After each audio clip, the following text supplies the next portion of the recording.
Tos seca infantil. ¿Cómo aliviar la tos seca en niños de forma natural? La tos, más que una enfermedad en sí misma, es un síntoma de alguna enfermedad subyacente, y los síntomas de esta son ausencia de flemas, garganta seca y con picor, voz ronca, irritabilidad, fatiga, dificultad para tragar y pérdida del apetito. Y aunque puede resultar muy incómoda, la tos nos sirve para mantener los pulmones, garganta y vías respiratorias despejadas de complicaciones como el resfriado común, la laringitis, el asma, la neumonía, las infecciones de los senos nasales, las infecciones virales y las alergias. En nuestro canal nos dedicamos a ofrecerte remedios naturales y caseros para mejorar tanto tu salud como tu aspecto, de forma práctica y económica. En el video de hoy te enseñaremos a preparar varios remedios caseros para tratar la tos seca infantil, utilizando los ingredientes que tienes en tu cocina. Tos seca infantil, primer tratamiento: almendras, mantequilla y azúcar. Preparación: remoje 4 almendras en agua durante la noche. Pele la piel por la mañana. Aplástelas para hacer una pasta. Añada una cucharada de mantequilla.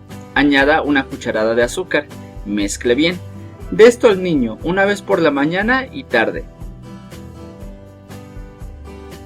Tos seca infantil, segundo tratamiento: hojas de albahaca, jengibre y miel. Preparación: triture un puñado de hojas de albahaca lavadas. Aplaste alrededor de 1 pulgada de jengibre. Tome una cucharadita de la pasta de hojas de albahaca.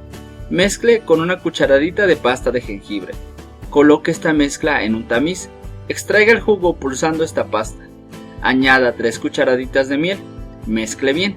Dele media cucharadita de esta mezcla al niño 3 veces al día. Tos seca infantil, tercer tratamiento: cúrcuma en polvo y carambola. Preparación: toma un vaso de agua tibia. Añada 1 cucharadita de cúrcuma en polvo. Añada 1 cucharadita de polvo de carambola. Mezcle bien. Dele esto al niño 2 veces al día. Aviso importante: la información que contiene este video es de carácter informativo y en ningún caso puede sustituir el consejo, diagnóstico o tratamiento médico.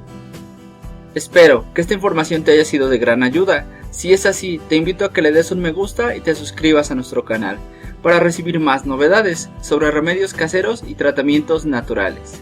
Si sabes de algún otro consejo relacionado con esta información, no dudes en comentarlo. Nos vemos en el siguiente video. Hasta pronto y gracias por vernos.